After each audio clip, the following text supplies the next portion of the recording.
What is going on, everybody? Happy Friday morning to you. It's time for the Undefeated post weigh-in show. This is a bit of a weird one today, I will admit. So, weigh-ins took place, ceremonials, around 3 a.m. last night. We woke up this morning, we got to watch the fight video. Apparently, nobody thought to have somebody on site for the actual weigh-ins. So I've got a couple little clips to go off of. I've got a couple little pictures to go off of. This is not ideal for watching the fighters weigh in on the scales and see what they look like and see how tough some of these weight cuts were and see if anybody was drained or is feeling it.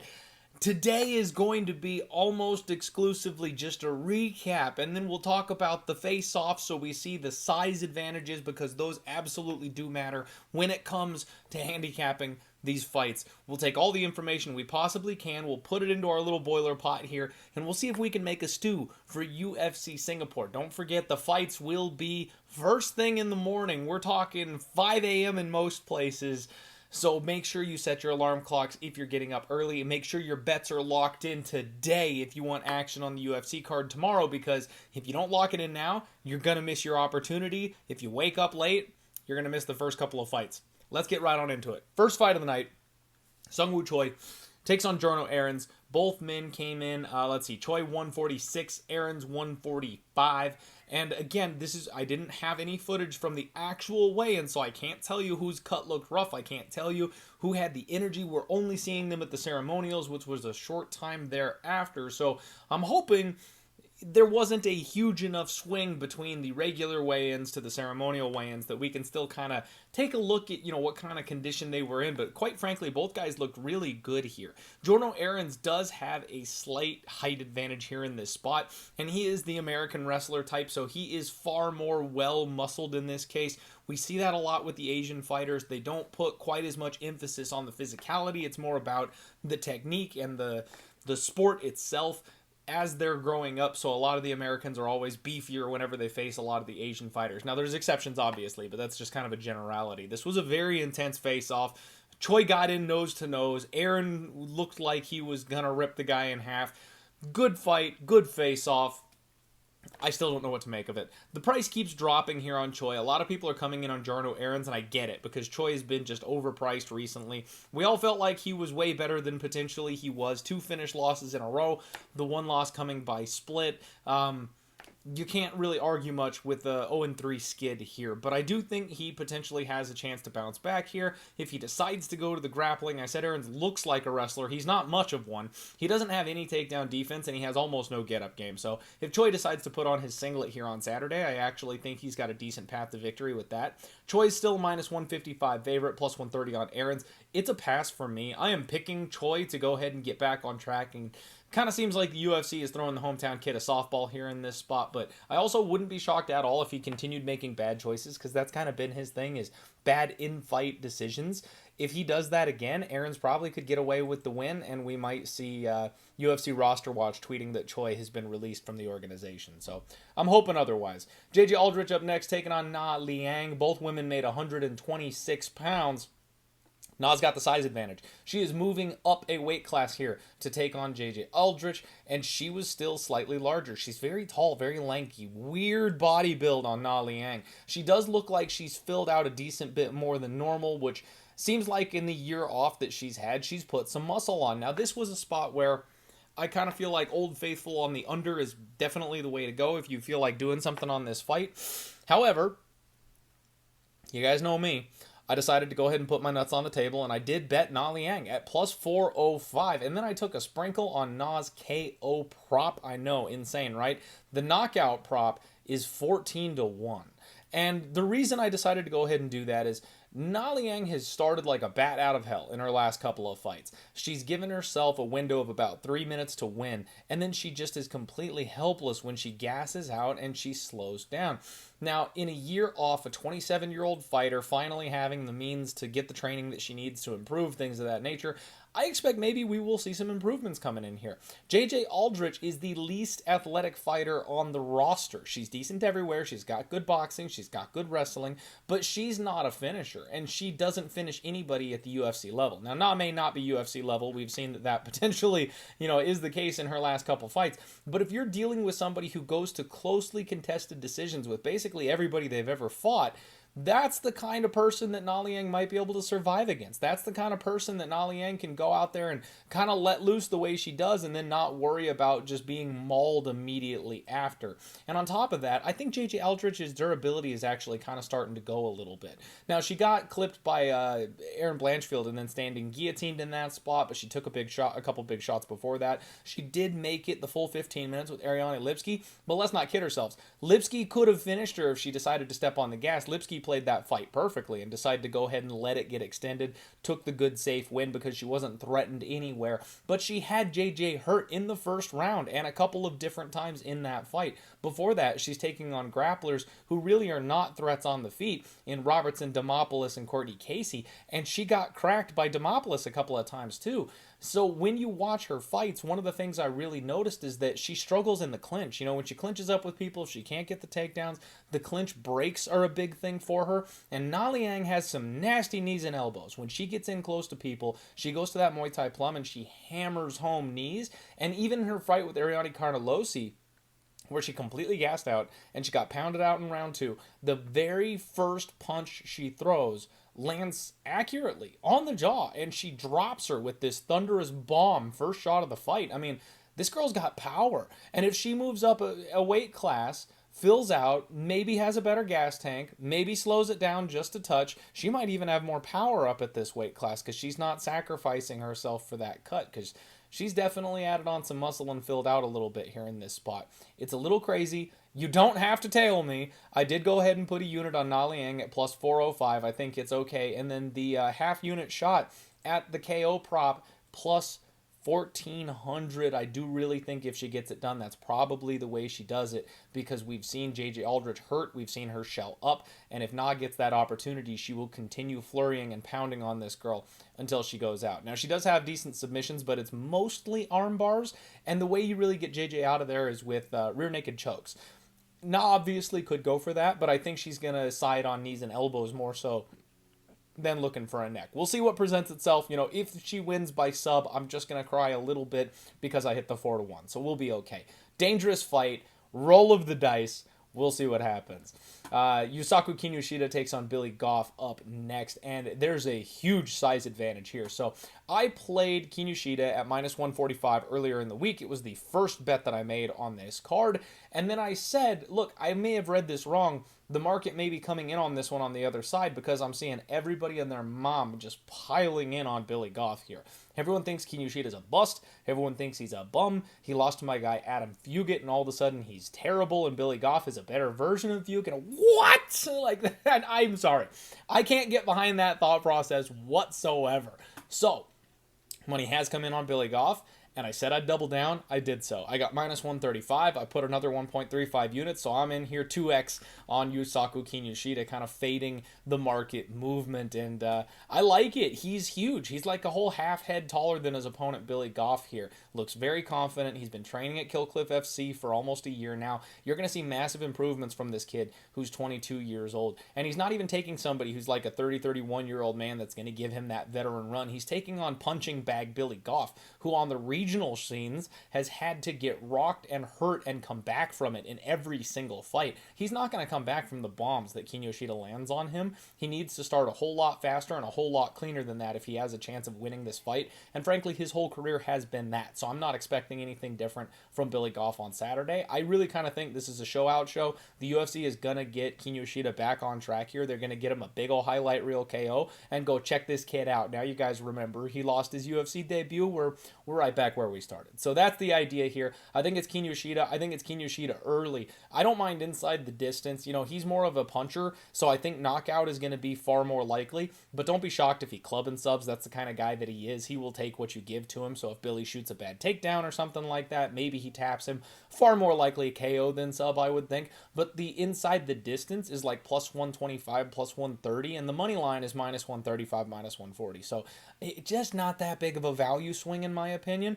I'm just playing the money line because it covers everything. If he decides he is a karate guy now and he stays at range and he's been watching some Wonder Boy and doesn't end up getting the finish, I still win my bets, so I'm okay with that. Next up, you've got Song Kanon taking on Rolando Bedoya, and I do have Bedoya as the anchor of a two-leg parlay from Dana White's Contender Series. Bedoya came in at 170.5. Song Kanon came in at 170 on the dot. This was a super intense face-off from the Song side of things. He is very, very upset coming into this fight. He does have a slight size advantage here. He is way more jacked than Rolando Bedoya. Bedoya is one of these guys that looks like he's still kind of in the process of transforming his body. He's still a little soft. He's not all the way jacked up yet or anything like that. This is going to be a tough fight. I'll be honest with you. I think I might have made a little bit of a mistake here. So Bedoya opened up in the minus 240, minus 250 range. He's sitting minus 340 now. So I beat the line move. He's locked into a parlay. I just need him to win. I do think Song Kanon might be getting towards the end of his run. I do think he might be getting to the point where we've kind of seen the best of him. He's on a 2-fight losing streak, both by finish. But the one thing I didn't really consider is that this is a massive, massive, massive step down in competition. Like, while I was impressed with Rolando Bedoya in his last fight against my guy Chaos, I might overrate Chaos a little bit personally. I am a fan of his. I like his punching power. There's a chance that I may have overrated Chaos, which means I may have overrated Rolando Bedoya. Either way, I'm locked in, I'm stuck, we are riding, and I'm hoping my guy can go ahead and get the win. Like I said, Song is 2-3 in his last 5, and the wins are over Callan Potter and Derek Krantz. So, like, the only guys he's actually beating are not UFC caliber opposition. So if Rolando Bedoya is a kid that can make it in the UFC, he should win this fight. He might not get the finish. It might be by decision. It might be a split. It might be greasy. I'm still doing the just win approach here. We will see if it bites me in the ass or not. I would not lay the minus 350, folks. That's the thing. If you're watching this fight and you haven't made a bet yet and you're not parlayed up yet, I don't think I'd come in at minus 350. So do with that information what you will. Obviously, your big boys and girls out there, you can make your own decisions when it comes to your wallet and your finances. If you want to bet this one, if you want to tail it and sling him in a parlay with me or something, go for it. But I would be cautious at the minus 300 ballpark. I don't think he deserves quite that much from a split decision loss. All right, next up, Chidi Njokuani takes on Michal Oleksiejczuk. And keeping the current theme of what's been going on in my life, Lord Michal saw the video clip of me and my guy Matty Betts. We're head-to-head on this one. We talked about it on the podcast on Monday, and Lord Michal saw it and commented on it. So, of course, I'm just... The fighters I pick against are always the ones finding me on social media, apparently. None of the guys I pick to win seem to want to say anything. It's only the guys I'm picking to lose. But it is what it is. Chidi Njokuani comes in at 185.5. Michal comes in 186. Very close there. Now, Chidi is much larger, and it's another one of those soft body versus hard body situations. Like, Chidi's huge, and on top of that, he is ripped up, whereas you have got Lord Michal, who is really soft and doughy. He's not physically impressive at all. He's very slim. He doesn't have a lot of muscle on him. This is an interesting fight.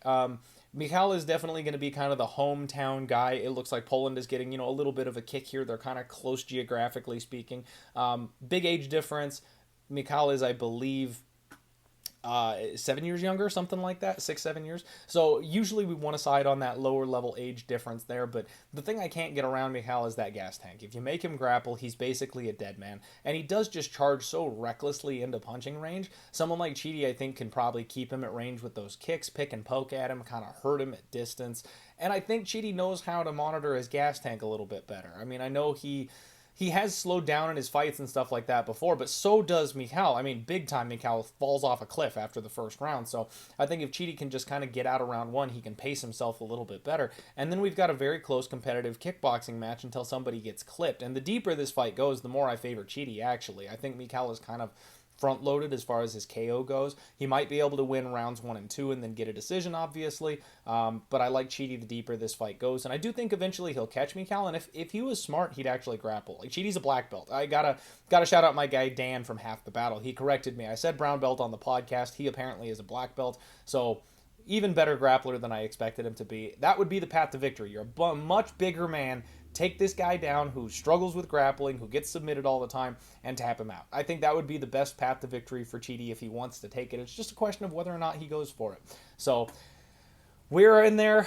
Bet Openly, obviously, sponsors the show, and they do give everybody better lines for everything that you want to bet on because of the reduced juice. By the way, if you're one of the giveaway winners on Twitter, your account should have been given that $10 deposit to go ahead and enter the contest. I've tweeted the link. So if you're watching this and you won the giveaway, find me on Twitter, jump in the contest, and take a crack at that free prize pool. So you can get Chidi on Bet Openly plus 112, where he is even money or minus 105 at most sports books. And that's what me and my guy Maddie decided to do. We're head-to-head. We did a $100 bet with each other here on this one since we did it on the show. I have not made Chidi and Jaquani like an official pick yet and said I put a unit on him because I was doing it through Bet Openly. I probably should, just for the record's sake, because I do have a $100 bet on him, so I probably should make him an official pick for the record. But the longer I've looked at a lot of these fights this week, the more I've been kind of tentatively like, like this whole card is just gross. Like, even the fights that are supposed to be good and entertaining and fun, they're tight. There's not a whole lot of value in a lot of these spots. And you guys know me, I'm a value hunter. Like, I want to look at a number and go, I'm getting even money. He should have been minus 150 in this spot. I can't even say that here. Like, I think at plus 100 on Chidi, like, maybe he should be minus 130, minus 125. Like, it's so tight. It's so close. I don't know that I want to necessarily put a whole lot of money on it. I don't know that I want to put a whole lot with the official podcast record on it. I might need to add that one simply because, like I said, I've got the head-to-head bet with my guy Maddie. Not that that's binding or anything, but just for the sake of the people, I probably should make that an official pick on the record. And, you know, I do have money on it. It's not like I'm lying about that, so I probably need to make it part of the record. I'll add that after the show. You're right. I know. You're not even talking back to me. I'm just talking to myself, but I figured it out. So, I'm a little nervous. I can understand anybody who wants to be on the Lord Mikal fight. I do think this will be a close competitive fight. We'll see what happens on Saturday. The face-offs and weigh-ins didn't change anything on that one. I'm just nervous. Garrett Armfield takes on Toshiomi Kazama. We've got Armfield 135. We've got Kazama 135.5. And this was an intense face-off. Armfield came in and was like roaring at Kazama. He'd taken his shirt off, screaming at him. Kazama looked cool, confident, collected the whole time. And when they got in there, they kind of got close to each other. And Kazama gave him like a little forehead bump that seems to like piss Armfield off a decent bit. Like I was not expecting that. I mean, this is one of those ones where if I'm like grading mental game, Kazama won this one. Like, Armfield is amped up. And generally speaking, I like that. I love the energy. I love the emotion. I love the output. But Kazama being completely unfazed by that and then, like, fucking with him a little bit is like, ooh, okay, all right. Like, he's not even worried about it. I did pick Garrett Armfield earlier in the week. I think he's kind of the side. I will side with the American wrestling. You know, when you get a big, beefy, muscular dude on top of you and you're not used to that kind of push and pull battle, usually they end up beating you. I think Garrett Armfield can grind this guy out. I think Kazama has a bit of a questionable chin, and if he gets tagged by Armfield, who's got decent boxing as well, I think the knockout is there. But the one thing is, Armfield has been known to make mistakes in the grappling department before, and Kazama's a slick submission artist. That sub prop at plus 300, that'd be the way I'd go. If you're going to play anything on the Kazama side, I don't really get the money line because I don't think he's winning money line. I don't think he's winning minutes here. I don't think he's going to get on top of Armfield and grind him out for 15. He's not going to outstrike him. So if he's winning, it's by sub. I really do think he's kind of sub or bust here. So I would play the plus 300 sub prop. If you played the Armfield side, you could use that as a hedge. I think Armfield is probably the rightful favorite here, the more well-rounded mixed martial artist. So I like him. But again, I don't really want to pay minus 170 on this kid, minus 165. It's just a little bit too high of a price tag for me. So I'm going to pass on this one. I'm picking Armfield to go ahead and get the win, but no real investment here from me. We got to see what Kazama's capable of here in this spot. Lucas Brzeski takes on Waldo Cortez Acosta coming up next. Brzeski 143, Cortez Acosta 264.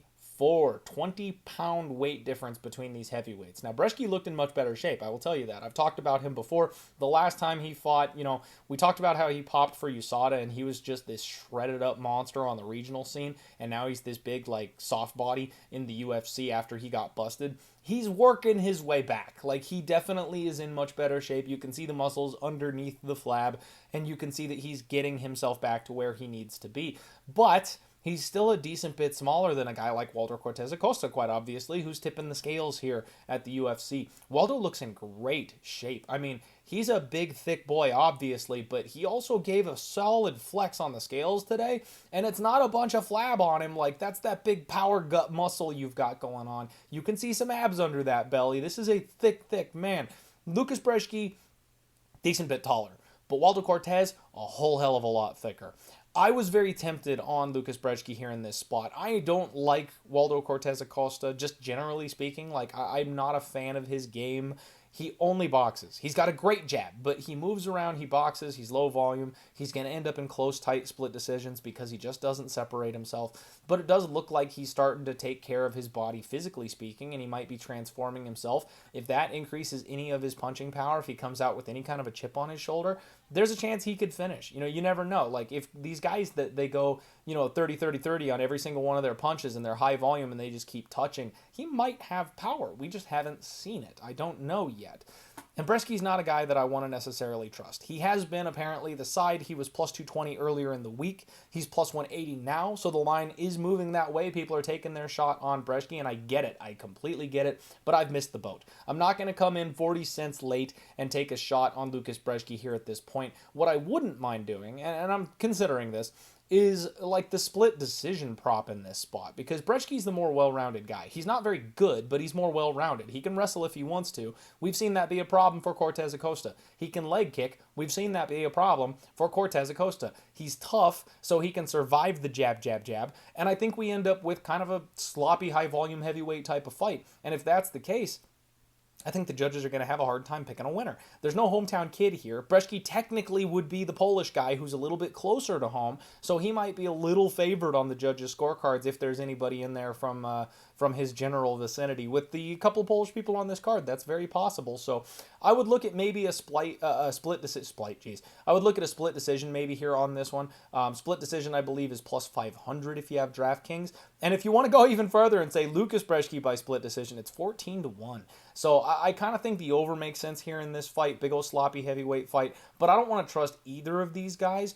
And I do think that long-term, unfortunately, Waldo Cortez Acosta probably has the higher ceiling. If he keeps improving and getting better, I do think he'll be the better fighter. I'm not sold on Brzeski, and if he does make changes, they better be big ones, because the guy's striking is it's really sloppy. I don't think it's UFC level. He does have high volume. He's tough. He can hang in there. He can take a shot. He can put his own volume out there. So I'm not saying he can't be UFC caliber, but I got to see it. And in his last couple of fights, he's just been the less controlled guy. And I think someone with the intelligent jab like Waldo Cortez Acosta will be the guy kind of piecing him apart on the feet. He needs to change it up with those other items. He needs to go to the leg kicks. He needs to go to the grappling. And if we can't trust him to do that, which I'm not sure we can, then I think he probably loses to Waldo Cortez Acosta on Saturday. So I'm going to pick Waldo. We'll see what happens. It's an interesting fight. Parker Porter welcomes the younger Tafa back to the UFC up next. 256 for Parker, 255 for Tafa, and Tafa's got a big height advantage here in this spot. Friendly face-off, these guys are having fun out there, but the Tafas are trying to go 2-0 here over Parker Porter. And I said on Monday that I kind of ever so slightly lean dog or pass on Parker Porter, and that really hasn't changed from a betting perspective, because Porter does have the well-rounded mixed martial arts game I'm looking for. I don't like that Tafa's only got 5 professional fights.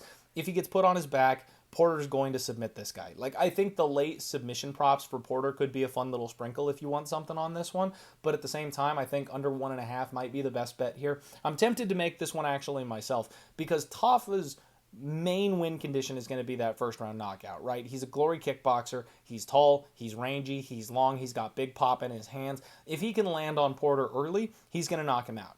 And if he doesn't land on Porter early, then I don't know what his gas tank looks like. And if he doesn't land on Porter early, it's probably not because they're striking, it's probably because they're grappling. And I don't think Tafa can take Porter's grappling. So I think this fight ends under 1.5. And I do think whoever wins it is probably going to finish it in their realm if they get it to the place where they know what they're doing. But I probably am... This is one of those ones where I think the value is on Porter because he's got the resume, because he's got the skill, because he's more well-rounded and he's got the experience. But at the end of the day, if you're doing the just pick the winner, Clint, like, I kind of think Tafa catches him. I think the UFC knows what they're doing here. Tafa's a young kid. He's going to be learning on the job here in the UFC. They tried to sacrifice Parker Porter in his last fight, and he just barely survived some of those big bombs from his last opponent. Tafa's got the extra range and reach on him.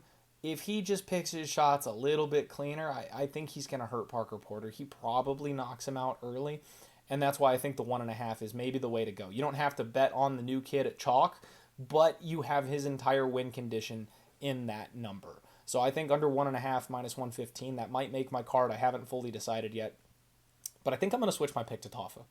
Next up, you have got the main event for this week, Twitter's main event. I don't know why this isn't the co-main event, quite frankly. Erin Blanchfield takes on Taila Santos. You've got Blanchfield 125.5, Santos 124.5. Santos has a decent size advantage here, and that's what I talked about on Monday. I had kind of convinced myself that I was going to end up on the Taila Santos side here in this spot because I know everyone and their mom is just so absolutely enamored with Erin Blanchfield, and I think it just might be too early for this young kid. But again, the longer I sat on this, the more I'm going, damn, man, like, all she does is win. Like, even when she is in a bad spot, even when things are going against her, like I mentioned the J.J. Aldrich fight, she found a way to win. And if you guys remember the show after that fight, I talked about how that is something we need to look out for. I talked about it because when you get these fighters that are young and they get exposed, but they still rally and they find a way to win the fight they were supposed to take their veteran L on, you usually missed your chance. Because those are the special ones. Those are the ones that will, no matter what, find a way to victory, and then you're not going to get that fade opportunity because they're just going to keep getting better from there. And even though Taila Santos is somebody who theoretically could have UFC gold wrapped around her waist right now, this could be a title fight right now, I don't think I want to stand in front of Erin Blanchfield. So I don't agree with the number. If I was simply blind betting based on the word value, which, by the way, I know you guys know I'm a value hunter, but I do not blindly do anything, I would be on the Taila Santos side here. I would bet Taila Santos at plus odds because she probably should be the slight favorite in this spot. But at the end of the day, I don't want to be on the opposite side of Erin Blanchfield because if she finds a way to win, I want to root for her. I want to cheer for her. And I don't want to lose money, sadly, because I tried to fade the hottest prospect the division has ever seen. So I'm not going to be betting Taila Santos this week. I will lean with her being maybe the betting side, but I think I'm going to switch my pick to Erin Blanchfield actually winning this fight. I think she's going to find a way to win this fight. And quite frankly, I think it might be in the striking department because that's the one thing that we've seen improvement fight over fight on Erin Blanchfield is that her striking is just getting better and better and better. And Taila Santos, while she's got that big clubbing power, is not a smooth striker. If Erin Blanchfield is able to kind of reverse the strategy here and instead of being the offensive grappler, keep this fight standing, she might be able to win a decision against Taila Santos, just being more active on the feet and then being good enough to be the first person who can really stuff the takedowns of Taila Santos. I think that's very possible. I do think we're going to get a 25-minute fight, but I was talking to my guy Keg about this, God forbid.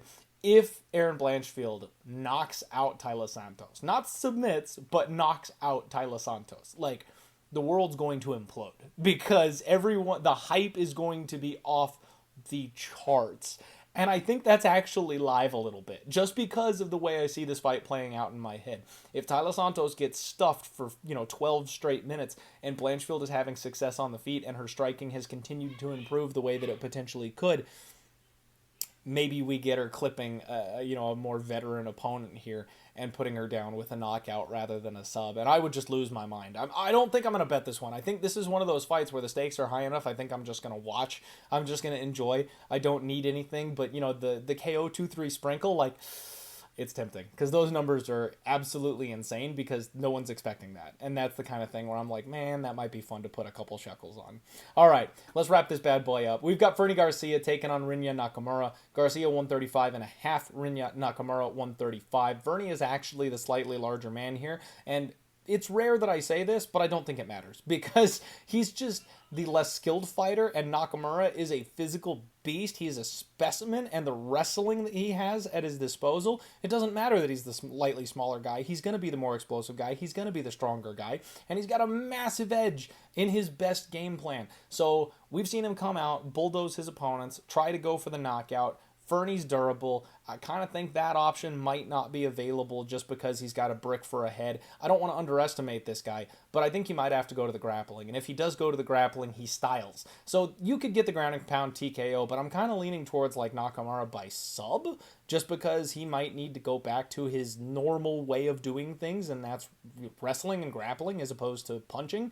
And you can get plus 350 on the sub prop as opposed to the minus 165 KO prop. Now, he might be one of those guys that just likes to, quote unquote, work with his hands. And instead of going for a sub, he just punches this kid through the canvas and waits for the referee to pull him off. Totally possible. But this could be like a Bo Nichols situation where I might sprinkle that sub prop just because the number's insane. You're getting a minus 900 at plus 350 versus a guy who's got a good chin. So he might need to sub him in order to get him out of there. And I think he's going to continue his streak of domination looking for a finish. So next up, you've got Alex Caceres taking on Giga Chikadze. Caceres 145 and a half, Giga 146. These guys size up really well. Giga was very intense in this spot. Alex Caceres smiling the whole way. We got to love the guy for the attitude here. This is a spot where I felt like Giga was maybe being a little disrespected. I know Caceres has been hot lately. He's been improving lately. But I don't think he's as good a striker as Giga Chikadze. I just don't. I think that's definitely still something that he's not quite capable of saying. He might have worked on his grappling. He might have worked on his submissions.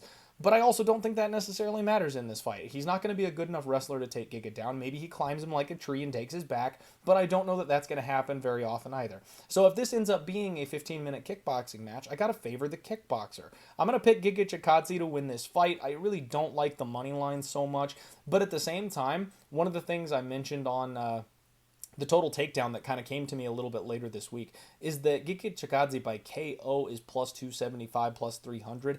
I don't mind that. I don't see why he can't land the Giga kick. I know Caceres has taken a lot of big shots, and he's been able to survive them, and he's been tough, and he's been durable. There's nothing you can do when someone kicks your liver. When they hit the liver, your body shuts off. No amount of toughness is going to save you from that. And that's the Giga kick, and he's going to have an open body to target because Caceres' torso is like 3 inches longer than anybody else's. So I kind of lean with Giga to go ahead and get the knockout. Co-main event, you've got Anthony Smith taking on Ryan Spann. Smith 205 and a half, Spann 205 on the dot. These guys size up really well. Again, we've seen this before. It's a rematch. The thing that kind of concerns me here is Spann came in soft body again. I've talked about it his last couple times. He's getting older. It looks like his body's starting to break down a little bit. And he's just not in shape the way he was a couple of years ago when he was fighting. And that's what really gives me kind of the confidence is that he's training hard. He's training tough. He's got his body in shape. He's really shooting for the title. If he's coming in soft, I'm questioning just how hard he was working in this spot. He's got the win over Spann in the last fight, so he might be overlooking him just a little bit. I don't like this fight. They've got Spann the favorite again. I think Smith probably should be the favorite. He won the last fight by finish, and I think Spann has too many holes in his game that can be exploited. But the time and the durability of Smith waning has me concerned. I kind of like Anthony Smith by knockout in this spot. He subbed Spann last time, but it's always that chin that I want to target. I don't think Spann can take much punishment on the chin at all, ever. So if Smith decides to get the other win condition here this time, I wouldn't be shocked at all. I kind of think Spann has to wrestle and wrestle only to be able to win this fight, but even then we've seen him dropped by like the Travis Brown elbows to the side of the head while he's digging for a takedown. He's really round one or bust. I feel like Spann has to win this thing in the first round via nuke. Otherwise, Smith is going to do exactly what he did last time. He's going to take his time. He'll pick him apart. He'll eventually land a punch that'll put him down. I definitely lean with the dog here, but I don't know that I can trust him with my money. Main event time. Max Holloway, Jung. Both guys made 146 pounds. This one's going to be easy, folks. Holloway, height advantage, good face-off, very respectful. Zombie did look in great shape, but it's his retirement fight. This is Max Holloway all day. I decided to go ahead and pull the trigger. I took Max Holloway inside the distance, minus 125. Yes, KO more likely than sub, but Jung training at fight ready. maybe coming in with a grappling heavy game plan because he knows he can't outstrike someone like Max Holloway. Might look for those takedowns, and that could present itself an opportunity for a sub. Max is way better on the ground than people realize. He just never goes to it because he likes to strike. So I'm expecting Max to pace Chan Sung Jung and knock him out late in this fight. Minus 125 seems like a decent price tag for that. Plus, if you watch his interview, it was a hard listen. Everything going on in Hawaii, like he is really wearing Hawaii on his chest right now. Max Holloway is very invested because of the tragedies in Hawaii right now. You can see the emotion on him right now, and he talked about his walkout song is going to be something that really like takes him back home and reminds him of Hawaii before that cage door closes behind him. I think we're going to get a caged animal Holloway. Like I think we're going to get a more emotionally driven Holloway than normal, and if that's the case, I don't think we're going to get that respectful playing with your food type of Max Holloway. I think he's going to go out there with his home, with his state, with his family, all weighing heavily on his heart, and if that's the case, I think he fights with a different vengeance than we've seen him before, and I don't think Chan Sung Jung is capable of surviving that at this stage of his career. We got 25 minutes for Max to find a finish. Minus 125, I like that. That'll close out my card. Don't forget to set those alarm clocks, everybody. Good luck on your degenerate action. Let's kick some ass tomorrow. We're going to keep it nice and tight on this card, hopefully bag a couple of units, and move on to next week where I think there's some better opportunities. Good luck. Let's roll.